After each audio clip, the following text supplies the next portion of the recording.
over in Isaiah chapter 3.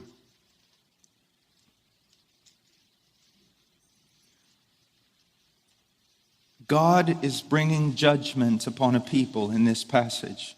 God is bringing judgment upon a people. And he says in verse 1, Isaiah chapter 3, verse 1, "For behold, the Lord God of hosts is going to remove from Jerusalem and Judah both supply and support, the whole supply of bread and the whole supply of water." So he's going to remove this. But what else is he going to remove? The mighty man and the warrior, the judge and the prophet, the diviner and the elder, the captain of 50, and the honorable man, the counselor and the expert artisan and the skillful enchanter. One of the greatest acts of God's judgment upon a people is when he removes the noble men from leadership. When he removes the entire population of noble men, and there's nothing left but ignoble, weak men.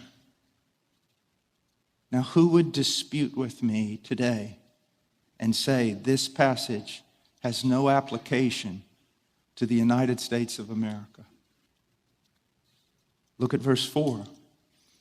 "And I will make mere lads their princes, and capricious children will rule over them, and the people will be oppressed." Once again,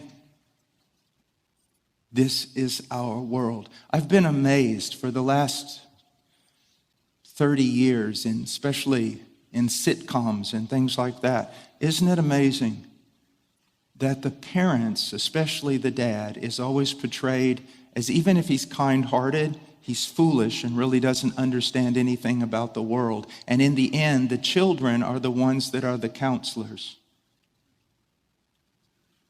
But you know what?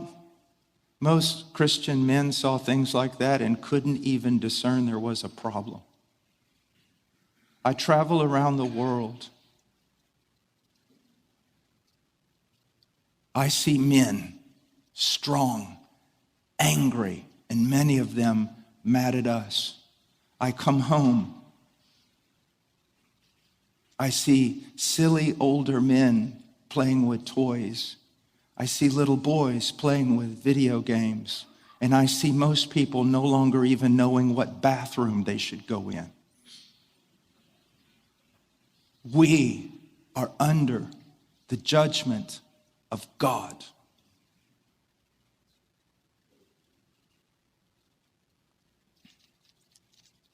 Look, verse 5, "And the people will be oppressed, each one by another, and each one by his neighbor.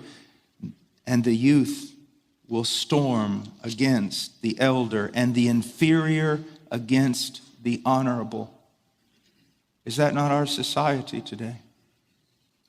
Is that not exactly where we live? Now, look at verse 12. "O my people, their oppressors are children, and women rule over them."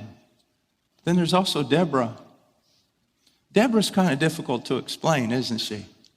Here she's raised up this leader.